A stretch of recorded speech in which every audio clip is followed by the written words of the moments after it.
নমস্কার, আলোর পথে অনুষ্ঠানে সকলকে স্বাগত জানাই। আমি বিশ্বাস করি প্রেমময় ঈশ্বরের অসীম করুণায় আপনি এবং আপনার পরিবারের সকল সদস্য সুন্দর আছেন, সুস্থ আছেন।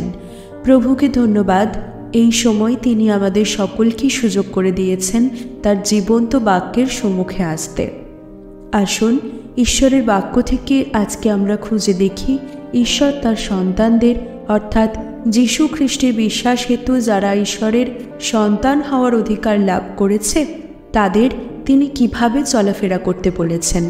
অর্থাৎ একজন খ্রিস্ট বিশ্বাসী হিসেবে আপনি কি আপনার জীবনটাকে ইচ্ছামতো অতিবাহিত করতে পারেন? আপনি যা চাইছেন তাই কি করা আপনার কর্তব্য? আসুন আমরা প্রকৃত খ্রিস্ট বিশ্বাসী হয়ে উঠতে কোন কোন বিষয়গুলি আমাদের গুরুত্বের সঙ্গে নিতে হবে জীবনে তা পবিত্র বাইবেলের আলোকে আলোচনা করি। আসুন আমরা প্রার্থনা করি। হে আমার স্বর্গস্থ পিতা, প্রভু যীশু নামে তোমার ধন্যবাদ করি। আজ এই সুন্দর দিনের সুন্দর সময় তোমার সম্মুখে এসেছি পিতা। তুমি সকল মানুষের অন্তঃকরণ জানো। তোমার পবিত্র আত্মা দ্বারা আমাদের অন্তরের সকল দ্বিধাদ্বন্দ্বের অবসান করো। আমাদের বুঝতে ও জানতে সাহায্য করো আমরা একজন খ্রিস্ট বিশ্বাসী হিসেবে জগতে কিভাবে চলাফেরা করব। কেননা প্রভু, জগৎ পাপাত্মার মধ্যে শুয়ে আছে। জাগতিক অভিলাষ সকল কিছু বয়ে চলেছে। দিয়াবল প্রলোভনের ফাঁদ বিছিয়ে রেখেছে সর্বত্র। আমাদের অন্তরে বাইরে দ্বন্দ্ব এবং নানা প্রকার শিক্ষা উপস্থিত হয়। প্রভু, আমরা মাঝে মাঝে বুঝে উঠতে পারি না কোনটা আমাদের করা উচিত, কোনটা আমাদের ভাবা উচিত, কিভাবে আমাদের চলা উচিত। প্রভু গো, তুমি আমাদের বুদ্ধি খুলে দাও। তোমার বাক্যের দ্বারা সেই জ্ঞান ও প্রজ্ঞা আমাদের দাও, যাতে আমরা ভালো এবং মন্দের বিচার করতে পারি এবং তোমার ইচ্ছা অনুসারে আমরা চলতে পারি। প্রভু, সেইভাবে তোমারই পবিত্র আত্মা দ্বারা তোমার পবিত্র বাক্যে আমাদের শিক্ষিত এবং পরিপক্ক করে তোলো। আমার বিশ্বাস তুমি আমাদের সকল প্রার্থনা শুনলে এবং তোমার যীশু নামে সেই আশীর্বাদও করলে, আমাদের আত্মিক জীবনযাপন করতে সাহায্য করলে। প্রার্থনা তোমার যীশু নামে চাইলাম, আমেন। আসুন আমরা পবিত্র বাইবেলের নতুন নিয়মের ইফিসীয় 5 অধ্যায় থেকে পাঠ করি। ইফিসীয় 5 অধ্যায়ের 15 থেকে 21 পদে লেখা আছে, অতএব তোমরা ভালো করিয়া দেখো কিরূপে চলিতেছ। অজ্ঞানীর ন্যায় না চলিয়া জ্ঞানবানের ন্যায় চলো। সুযোগ কিনিয়া লও, কেননা এই কাল মন্দ। এই কারণ নির্বোধ হইও না, কিন্তু প্রভুর ইচ্ছা কি তাহা বুঝো। আর দ্রাক্ষারসে মত্ত হইও না, তাহাতে নষ্টামি আছে, কিন্তু আত্মাতে পূর্ণ হও। গীত, স্তোত্র ও আত্মিক সংকীর্তনে পরস্পর আলাপ করো। আপন আপন অন্তঃকরণে প্রভুর উদ্দেশ্যে গান ও বাদ্য করো। সর্বদা সর্ববিষয়ের নিমিত্ত আমাদের প্রভু যীশু খ্রিস্টের নামে পিতা ঈশ্বরের ধন্যবাদ করো। খ্রিস্টের ভয়ে একজন অন্যজনের বশীভূত হও। প্রিয় বিশ্বাসী, একজন খ্রিস্ট বিশ্বাসী হিসেবে আমাদের চোখ কান খোলা রেখে চলতে হবে, কারণ এই কাল মন্দ এবং আমাদের ঈশ্বরের ভয় রেখে চলা দরকার এবং খ্রিস্ট বিশ্বাসীদের একে অপরের সঙ্গে আত্মিক সহভাগিতা বজায় রেখে চলতে হবে। আত্মিক সহভাগিতা বিশ্বাসের জীবনে ঈশ্বরের উদ্দেশ্যে স্তুতি, প্রশংসা, আরাধনা এবং প্রার্থনার সুযোগ বৃদ্ধি করে। ইফিসীয় 4 অধ্যায় 14, 17, 25, 26, 27, 29, 30, 31, 32 পদে লেখা রয়েছে, যেন আমরা আর বালক না থাকি, মনুষ্যদের ঠকামিতে, ধূর্ততায়, ভ্রান্তির চাতুরিক্রমে তরঙ্গাহত এবং যে সে শিক্ষা বায়ুতে ইতস্তত পরিচালিত না হয়ে।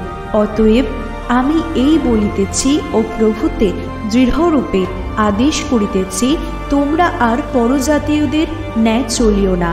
তাহারা আপন আপন মনের অসারভাবে চলে। অতএব তোমরা যাহা মিথ্যা তাহা ত্যাগ করিয়া প্রত্যেকে আপন আপন প্রতিবাসীর সহিত সত্য আলাপ করিও, কারণ আমরা পরস্পর অঙ্গ প্রত্যঙ্গ। ক্রুদ্ধ হইলে পাপ করিও না। সূর্য অস্ত না যাইতে যাইতে তোমাদের কোপাবেশ শান্ত হইউক। আর দিয়াবলকে স্থান দিও না। তোমাদের মুখ হইতে কোনো প্রকার কদালাপ বাহির না হইউক, কিন্তু প্রয়োজন মতে গাঁথিয়া তুলিবার জন্য সদালাপ বাহির হইউক, যেন যাহারা শুনে তাহাদিগকে অনুগ্রহ দান করা হয়। আর ঈশ্বরের সেই পবিত্র আত্মাকে দুঃখিত করিও না, যাহার দ্বারা তোমার মুক্তির দিনের অপেক্ষায় মুদ্রাঙ্কিত হইয়াছ। সর্বপ্রকার কটু কাটব্য, রোষ, ক্রোধ, কলহ, নিন্দা এবং সর্বপ্রকার হিংসাচ্ছা তোমাদের হইতে দূরীকৃত হইউক। তোমরা পরস্পর মধুর স্বভাব ও করুণাচিত্ত হও, পরস্পর ক্ষমা করো, যেমন ঈশ্বর ও খ্রিস্টে তোমাদিগকে ক্ষমা করিয়াছেন। প্রিয় বিশ্বাসী, আপনি হয়তো বাইবেলের বাক্যের বাইরেও জগতে আরও নানাবিধ বই এবং তার নানাবিধ শিক্ষার সম্মুখীন হয়েছেন, এবং অনেক জ্ঞানীগুণী মানুষ হয়তো তাদের যুক্তির জালে আপনাকে অনেক অনেক ভালো কথা বলেছেন। আপনি হয়তো ভেবেই নিয়েছেন বাইবেলের সুন্দর সুন্দর কথাগুলো ওই সমস্ত গ্রন্থ থেকে ধার করে লেখা। প্রিয় বিশ্বাসী, বাইবেলের যে শিক্ষা আপনি পেয়েছেন সেই শিক্ষাতেই স্থির থাকার চেষ্টা করুন। প্রিয় বিশ্বাসী, সর্বপ্রকার কটু কাটব্য, রোষ, ক্রোধ, কলহ, নিন্দা এবং সর্বপ্রকার হিংসা থেকে দূরে থাকুন।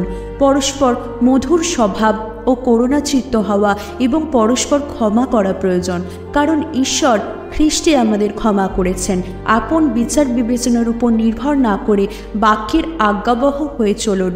পরজাতীয়দের মতো চলবেন না, তারা আপন আপন মনের অসারভাবে চলে।